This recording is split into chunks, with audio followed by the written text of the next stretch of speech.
quieren seguir trabajando en temas de nuestro interés y unir fe y nuestro accionar en allí donde Dios nos haya puesto, donde estemos actuando.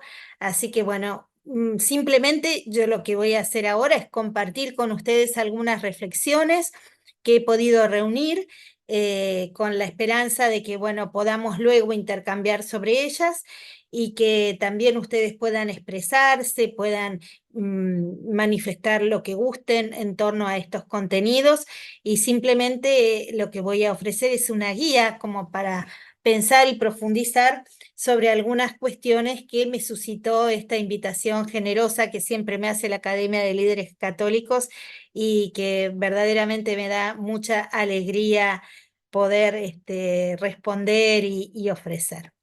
Así que bueno, les voy a compartir una presentación que pude hacer solo como para poder reunir estos conceptos y compartirlos con ustedes. Me propusieron que trabajara sobre el cristiano, las ideologías y la polarización política, tal como lo anunció Joaquín recién. Así que bueno, en primer lugar nos planteamos qué son las ideologías, ¿no? Es la palabra ideología y el concepto ideología tiene múltiples.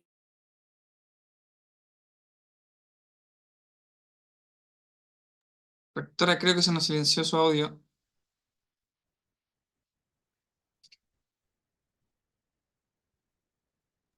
Creo que se apagó su audio. A ver. Ahí sí, ¿no es cierto? Ahí ¿Se sí, escucha? sí. Sí, cuando compartí seguro que se juxtapuso con alguna otra función. ¿Se escucha ahora? ¿Se Bien, escucha? sí, se escucha. Perfecto. Bien, entonces decía que las ideologías o la expresión ideología tiene múltiples significados, sobre todo se ha desarrollado muchísimo en el siglo XX, y podemos decir que desde una mirada, desde la ciencia política, la ideología es un modo de entender y representar un proyecto político que puede estar ligado a una serie de ideas que son creencias, valores e inclusive una cierta utopía para un grupo, ¿no?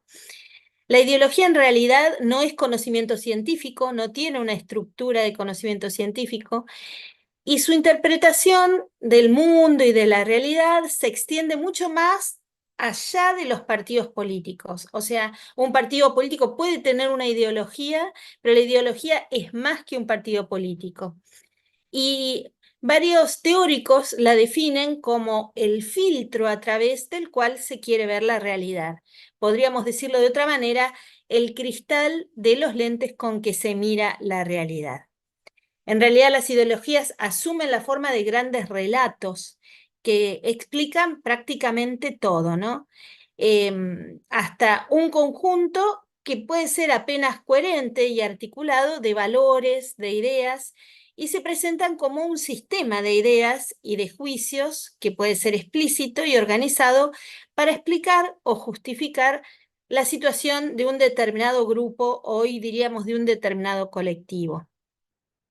Aquí yo estoy siguiendo un texto que me pareció muy claro y muy significativo de Alejandro Sanatore, que se encuentra en la Enciclopedia de la Doctrina Social de la Iglesia, y también voy a seguir un trabajo de Facio del año 2010.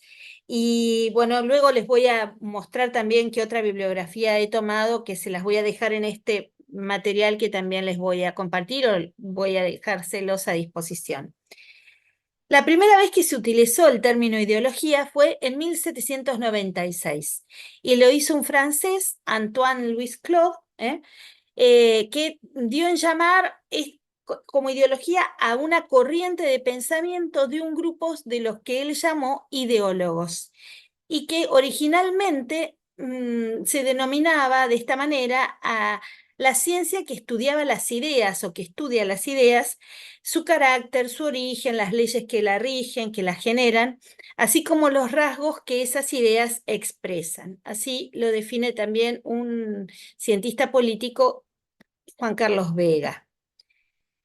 Bien, en realidad estos conceptos nos permiten una visión crítica sobre lo que es en sí la ideología, ¿no?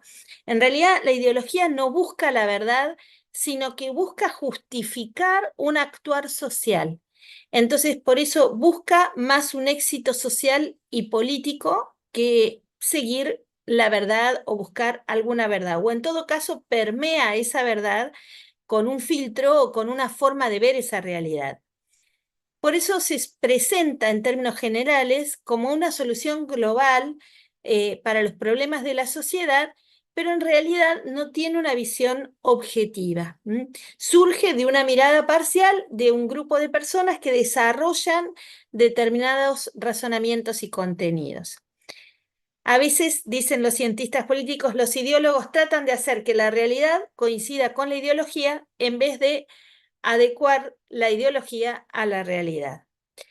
A través del estudio de la ideología, también puede encontrarse virtud o valores en el sentido de que con el estudio de las ideologías se pueden encontrar conocimientos, fundamentos, argumentos que sostienen valores. Y hay un aspecto positivo en la construcción ideológica que en general busca el progreso social, político, económico de un grupo, ¿no? De ahí que los ideólogos no son solamente meros especuladores intelectuales, sino son activos miembros de una sociedad que podríamos definir como agitada. ¿Eh? En realidad las ideologías surgen post-Revolución Francesa, y los cultores de estos desarrollos están convencidos de poder liderar el progreso social y económico de una nación. Justamente ese es el convencimiento que propicia el traspaso del concepto de ideología de lo que hasta ese momento era un pensar filosófico y político. Con las ideologías se puede definir, o con el término ideologías, al conjunto sistemático de significaciones. A mí me gustó esta definición. Significantes o significaciones. Son contenidos simbólicos también los que integran el plexo ideológico, que en general también se construyen para reemplazar arquetipos antiguos o algunos ideales del pasado. El leitmotiv de la creación ideológica es traer conceptos, entre comillas, más modernos, cuando tienen connotación política y habitualmente poseen o apuntan a la transformación radical de una realidad social dada. Al menos en sus comienzos, todas las ideologías apuntaron a ser revolucionarias, ¿no? Uno podría decir, no hay ideología sin revolución o revolución posible, y procuran prácticamente el desplazamiento de un orden establecido por un nuevo orden social, por un cambio que los mismos ideólogos quieren conducir, producir hacia una organización supuestamente más justa o más libre que las conocidas. El fin revolucionario es el mundo mejor del futuro que el ideólogo propone hacer presente, gobernado según los principios de la ideología que se ha adueñado de la mente y del corazón de aquel que participa de un conjunto ideológico. ¿Qué piensa la doctrina social de la Iglesia sobre la ideología, ¿no? Por otro lado, quiero presentar, ya lo conocemos, el pensamiento de la doctrina social de la Iglesia, pero en realidad a lo mejor no tenemos del todo claro cuándo surge, ¿no? Surge con la encíclica Rerum Novarum y el planteo de la cuestión social, esa polaridad que se planteaba entre empresarios y obreros, entre aquellos que viven de acuerdo a su salario y aquellos que lo pagan. Y a partir de ese documento empieza a desarrollarse todo un pensamiento social de la Iglesia que vincula el pensamiento del Evangelio e ilumina con el Evangelio el pensamiento social, ¿no?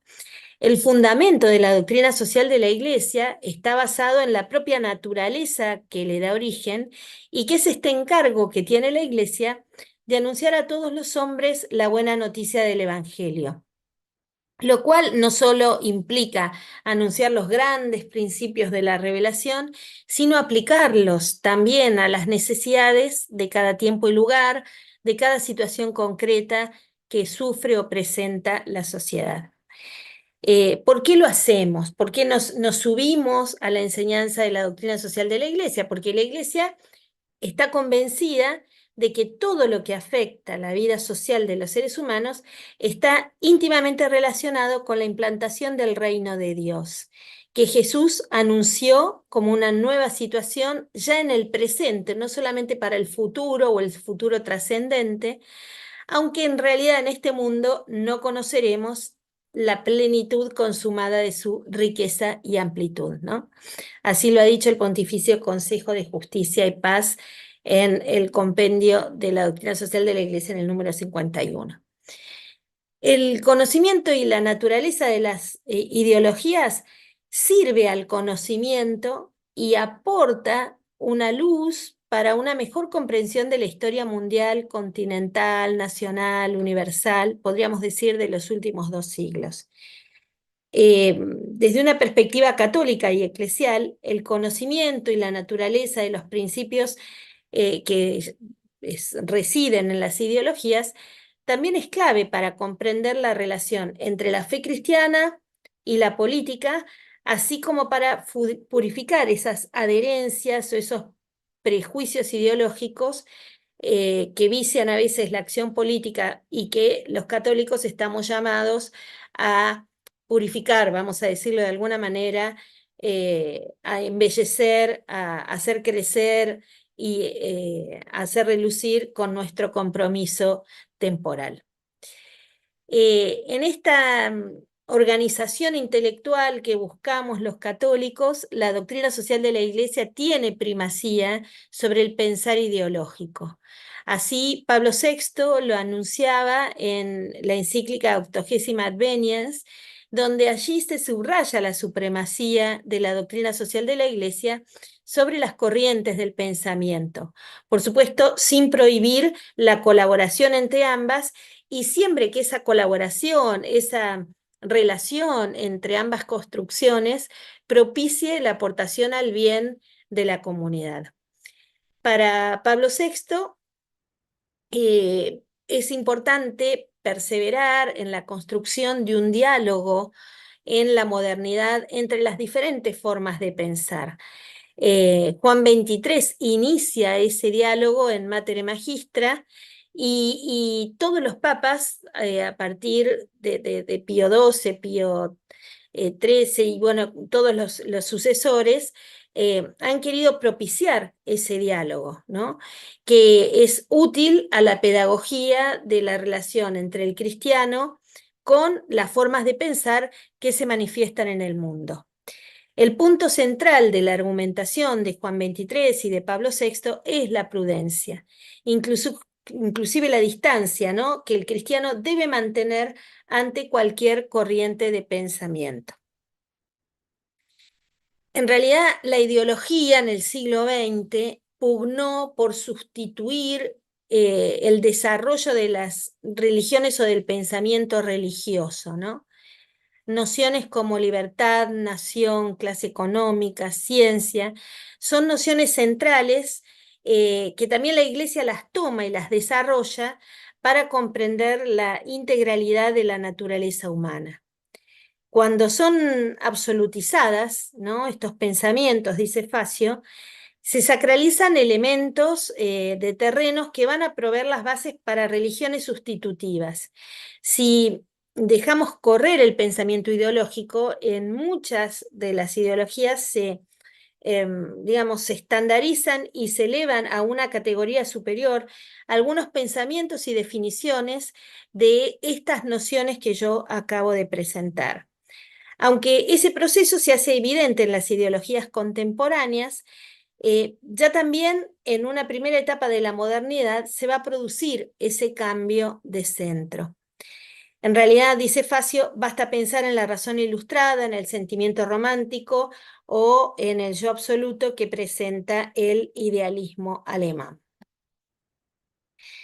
Por eso la ideología como sustitución del pensamiento religioso es el riesgo que se corre cuando se le da a la ideología un lugar de hegemonía, ¿no?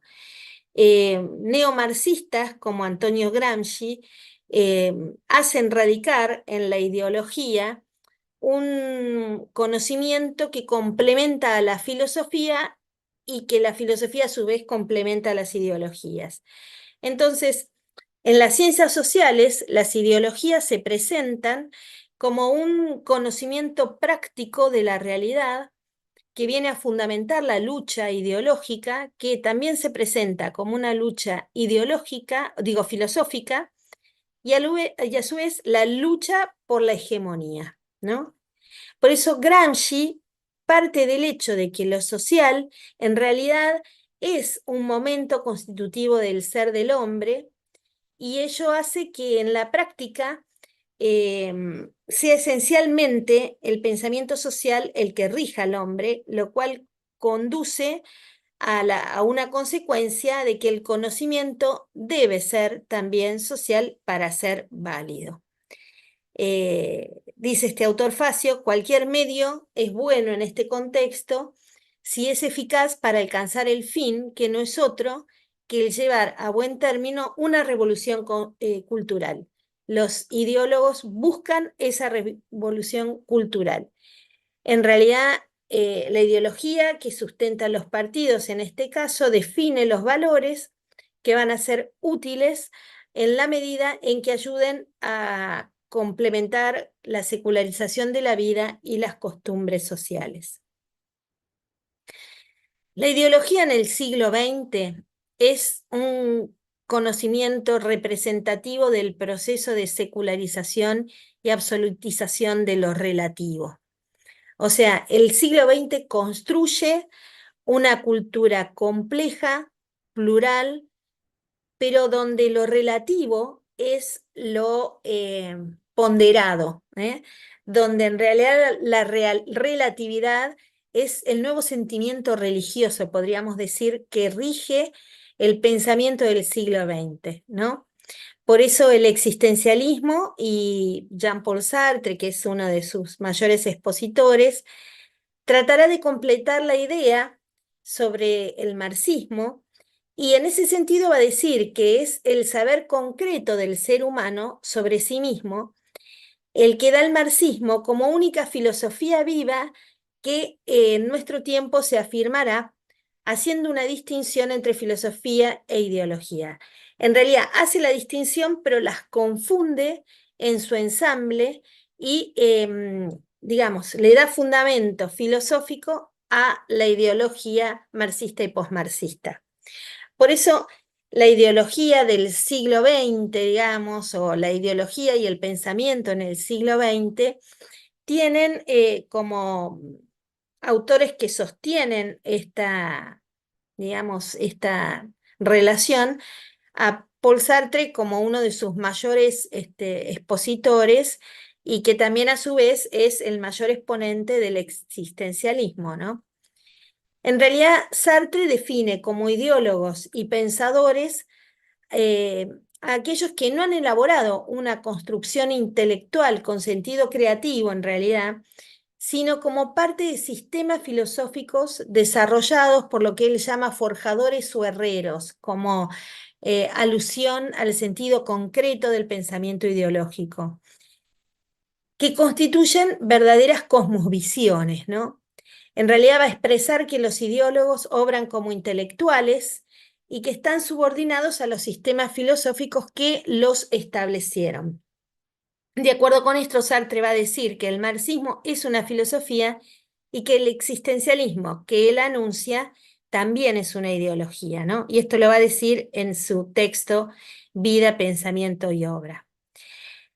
Por eso el politicólogo Robert Dahl desarrolla el concepto de ideología en función de los sistemas políticos, por esta idea de vínculo entre un pensamiento abstracto y un pensamiento concreto, y que en realidad están vigentes en la sociedad en un tiempo determinado. ¿m? Explicando que los dirigentes en un sistema político determinado adoptan una serie de convicciones integradas, más o menos firmes, que explican o justifican una hegemonía o una influencia. Dice Dahl, una de las razones por las cuales los dirigentes desarrollan una ideología que es manifiesta es para dotar de hegemonía la legitimidad de un modo de pensar y para convertir su influencia política en autoridad. Básicamente, y dicho de otra manera, es para ganar predicamento, ganar posicionamiento, establecerse, legitimarse en la forma de pensar de una sociedad. Las ideologías no son conocimiento estanco, son conocimientos dinámicos.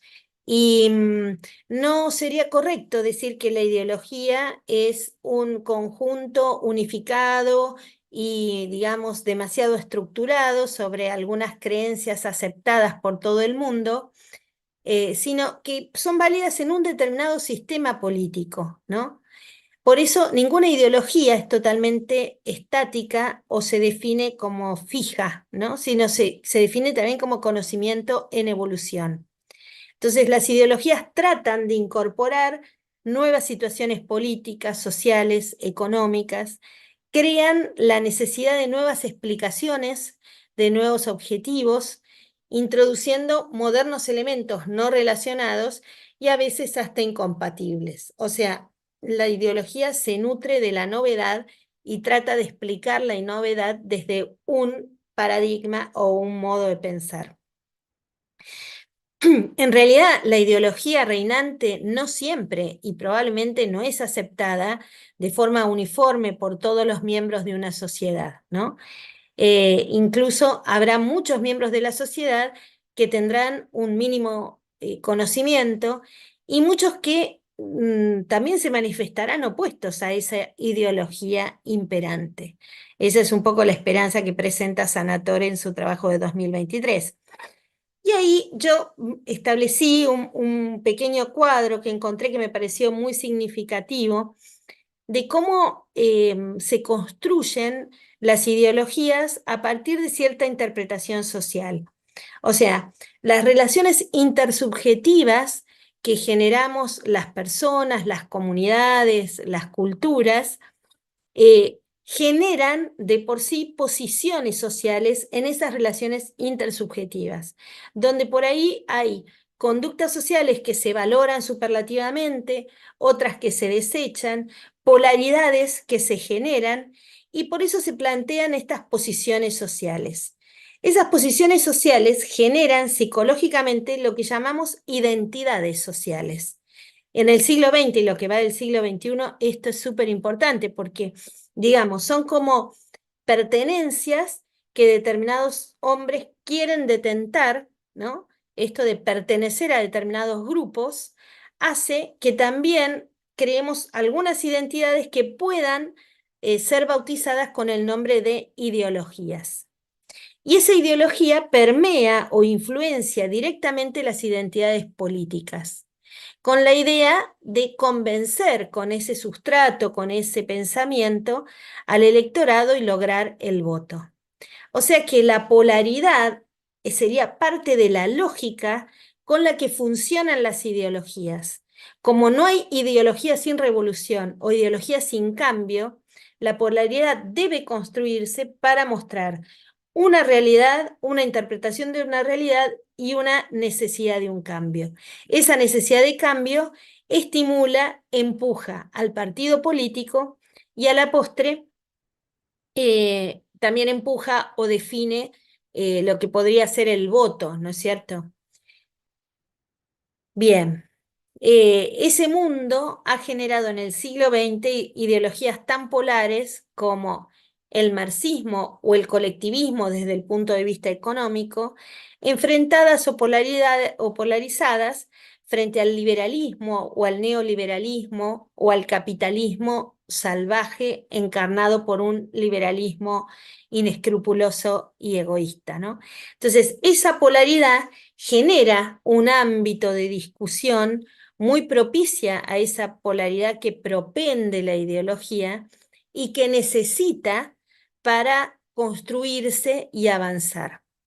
Por eso la ideología presenta un espejismo sobre una polaridad que puede tener una base de realidad, pero que siempre la ideología va a querer aumentar, ¿no?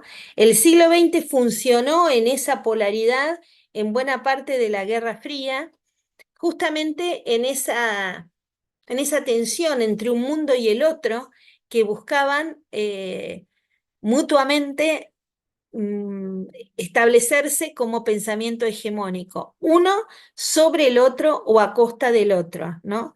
Sin una idea de construcción común, sin una idea de construcción, eh, digamos, hacia adelante, sino simplemente en la base de la polaridad.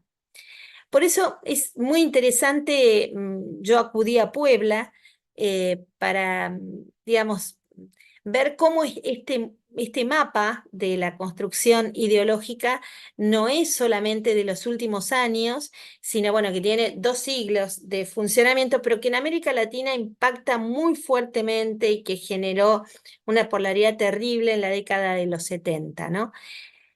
Por eso el magisterio social de la Iglesia, refiriéndose a los sistemas ideológicos en América Latina, sostiene que, bueno, han surgido múltiples definiciones sobre ese proceso y en esta conferencia general del episcopado latinoamericano se define a la ideología como una concepción que ofrece una visión de diferentes aspectos de la vida desde un ángulo de un grupo determinado de la sociedad. En definitiva, la ideología manifiesta las aspiraciones de ese grupo y siempre hace un llamado a cierta solidaridad, combatividad, como refería recién, y funda su legitimación en esos valores específicos que invoca, ¿no? Por eso las ideologías siempre serán parciales. Las ideologías buscan esa parcialidad, ¿no? Y así lo dicen también los obispos de América Latina.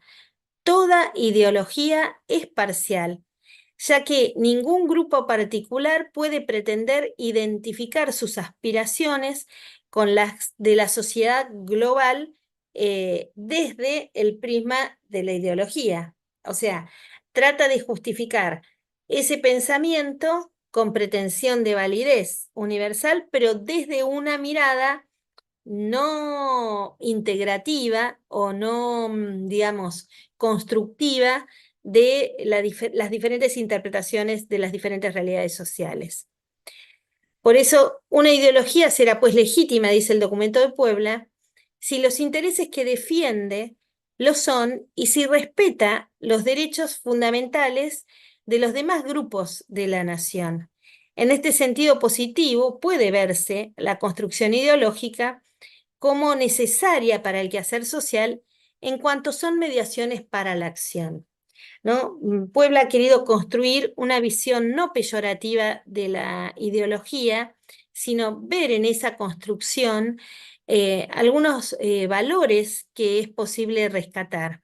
Por eso, en ese sentido, eh, Puebla reconoce como necesarias esas construcciones para el quehacer social, siempre y cuando esas construcciones medien en la cultura para la acción y sostengan algunos valores que mejoren nuestra convivencia, mejoren la realidad social del ámbito en el cual nos desarrollamos.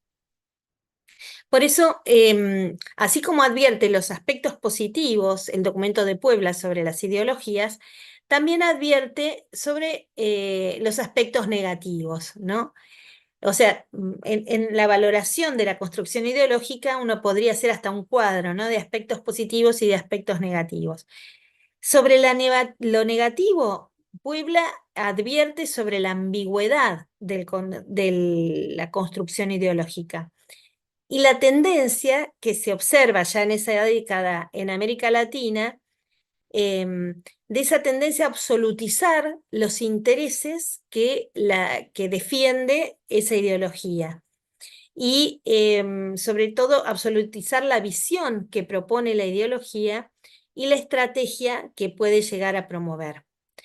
Por eso dice Puebla, ¿no? Coincidiendo con los autores que más a que antes pude citar, que a veces las ideologías se pueden transformar en verdaderas religiones laicas, porque se presentan con como una explicación última y suficiente de todo y construyen un nuevo ídolo, un nuevo objetivo o utopía social eh, que acepta a veces sin darse cuenta lo totalitario y lo obligatorio. Y yo sacaría, me permito sacar de Puebla esto que dice sin darse cuenta, porque hay mucha ideología pretendida con intencionalidad hacia lo totalitario y lo obligatorio. Lo totalitario también constituye claramente una ideología o la construcción de lo totalitario desde el uso de la fuerza, desde el uso de la imposición, ¿no? En esta perspectiva, entonces, dice el documento de Puebla, no nos debe extrañar que las ideologías intenten instrumentar a las personas, a las instituciones, al servicio eficaz de la consecución de los fines que la propia ideología plantea, ¿no? Ahí está el lado ambiguo o negativo que puede presentar la construcción ideológica. Por eso dice Puebla, las ideologías no deben analizarse solamente desde el punto de vista de sus contenidos conceptuales, ¿no? También son fenómenos vitales y que hablan de un a veces dinamismo arrollador contagioso. Podríamos decir también que las ideologías entran, entre comillas, como en una cierta moda, ¿no?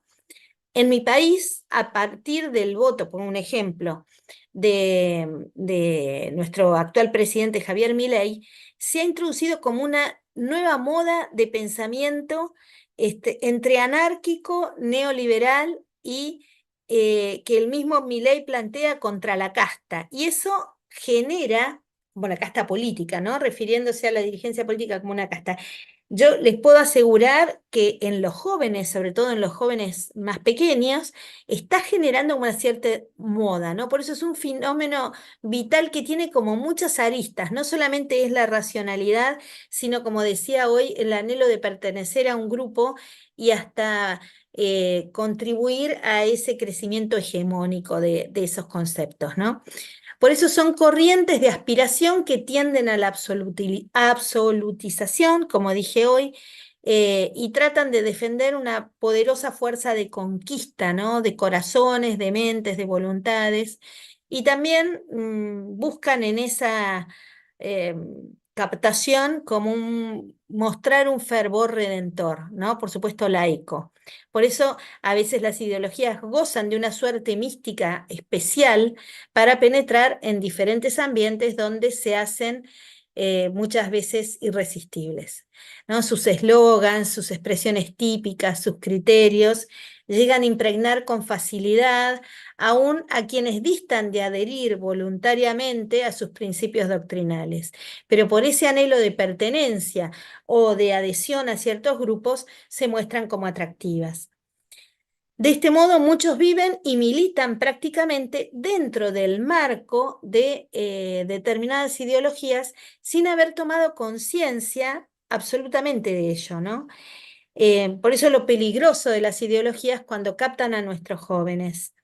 Ese es otro aspecto, ¿no? Que exige constante revisión, vigilancia, pensamiento lúcido frente a las propuestas ideológicas.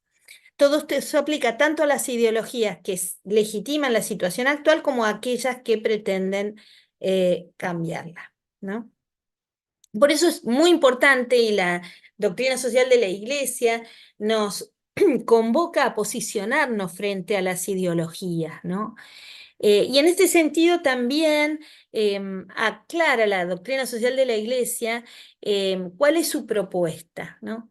El contenido de la doctrina social de la Iglesia no es la propuesta de un nuevo proyecto político paralelo al que puede darse en las sociedades nacionales, sino que es una propuesta de iluminación desde el Evangelio de esos proyectos institucionales para la comunidad política y para la convivencia política. La doctrina social adhiere al concepto de que la política tiene un carácter circunstancial al servicio del bien común, asimilando a que la acción del católico en política no necesariamente es ideología, sino es participación, es sentido solidario, sentido de construcción social.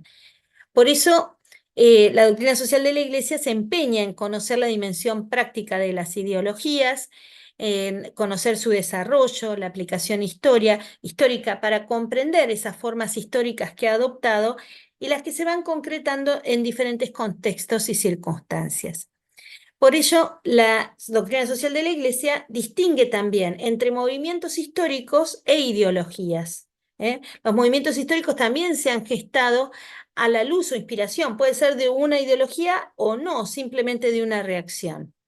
Ahora, en este marco, el cristiano quiere vivir su fe también desde una acción política y que es tan legítima y tan importante que el cristiano asuma, ¿no? Pero, como dice Pablo VI, concebida como servicio, y en ese sentido no puede contradecirse a sí misma con principios que no respeten la naturaleza de la persona humana desde la concepción divina, ¿no?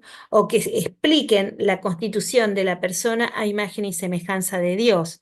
Por eso es tan importante distinguir las ideologías que se oponen a la fe en esos puntos sustanciales y que nos hacen entrar en contradicción cuando a veces son absolutamente incompatibles.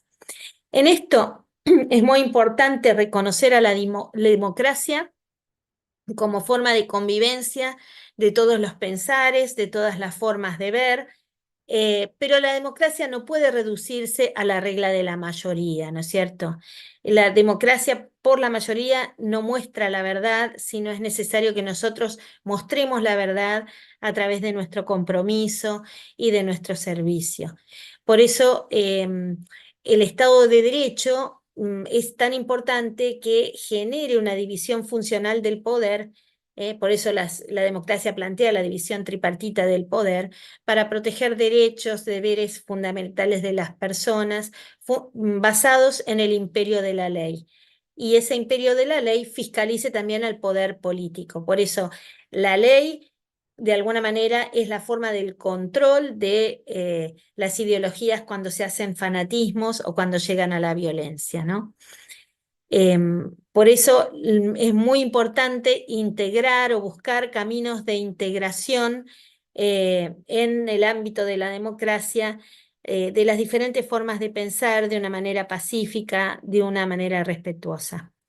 Por eso es tan importante, dice Fratelli Tutti, plantearse qué significan hoy expresiones como democracia, libertad, justicia, unidad, ¿no?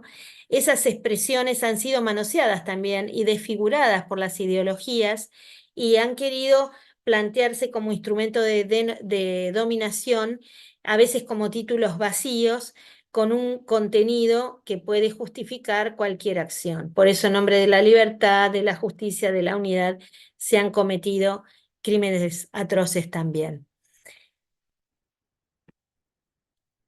Por eso las corrientes utópicas son corrientes ambivalentes y es muy importante tener claro esa ambivalencia porque diseñan marcos históricos inexistentes y construcciones ideales a veces desgajadas de la misma realidad que pretenden interpretar.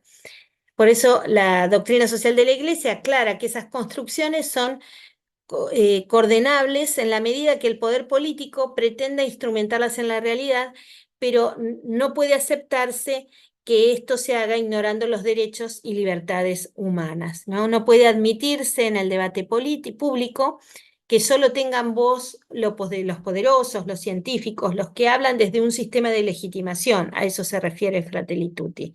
Debe haber un lugar para la reflexión que procede de un trasfondo religioso que recoge siglos de experiencia y sabiduría, que es nuestra sabiduría de la Iglesia, ¿no? Los textos religiosos clásicos pueden ofrecer un significado para todas las épocas, tienen sentido de trascendencia y tienen una fuerza motivadora, pero de hecho a veces son despreciados por las corrientes ideológicas y por la cortedad de vista que presentan los racionalismos. Por eso, entre las conclusiones podemos decir que el cristiano que quiere vivir su fe en una acción política concebida como servicio no puede adherir a las ideologías sin contradecirse a sí mismo y a su sistema vertebral desde la fe, ¿no? Por eso no estaría bueno que un cristiano adhiera a un sistema ideológico que se oponga radicalmente a puntos esenciales de su fe y de su concepción del hombre. Por eso, la doctrina social de la Iglesia no propone un proyecto político o un partido político, sino que trata de iluminar esa acción política de los cristianos, ¿no? Desde el Evangelio, tratando de dar luz a las instituciones, a la comunidad política y tratando de generar convivencia política. Por eso la Iglesia acepta que la política tiene un carácter circunstancial al servicio del bien común, que es para el católico acción y no ideología, y la Iglesia exige también en conocer la dimensión práctica que implican las ideologías, su desarrollo y su aplicación histórica, también para poder comprender los diferentes contextos y diferentes circunstancias. Yo querría terminar con algo que el Papa Francisco dijo hace muy poquito en un encuentro con periodistas al regreso de su viaje de Mongolia, ¿no? Él tiene una visión crítica sobre las ideologías que ha presentado claramente en Fratelli Tutti, ¿no? Él dice que las ideologías a veces matan, que en esa exageración y esa polarización que proponen, bueno, generan tergiversaciones y que llevan a una vivencia extremista de algunos valores, ¿no? Cuando el Papa recibe a la Pontificia Comisión de Ciencias Históricas hace un tiempo, dice que, bueno, allí hay profesores notables de historia, estudiosos, intelectuales. Él plantea que es necesario abrir relaciones científicas de diálogo, de intercambio, para llegar a la civilización del encuentro, pero que el pensamiento ideológico fragmenta, nos pone en oposición los unos con los otros, y que en definitiva, si ese diálogo se pretende instrumentar desde las ideologías, no va a ser fecundo o no va a llevar a la civilización del encuentro y a la civilización más fraterna. Por eso él dice a los cristianos: persigan la verdad y no las ideologías. Busquen la verdad, y yo diría la verdad y el amor, y como dice San Agustín, ama y haz lo que quieras, ¿no? Desde el amor, desde la caridad, desde la solidaridad, podemos construir un mundo que genere un mejor diálogo entre las personas. Bueno, ahí les dejo las referencias a los textos y autores que he podido consultar para armar esta simple presentación. Y bueno, por supuesto, cuando uno elige algunas ideas o algunos conceptos, quedan otros afuera. Así que bueno, los invito a seguir pensando, a reflexionar, y que ustedes mismos puedan generar una lectura más profunda de cómo interpretar las ideologías, para sacar de ellas lo bueno o lo que permita el diálogo, y no lo que nos separe y nos llegue a una mayor polarización. Bueno, hasta allí lo que he podido presentar, y que dejo también a disposición de ustedes como para abrir un diálogo de preguntas en los momentos y minutos que quedan.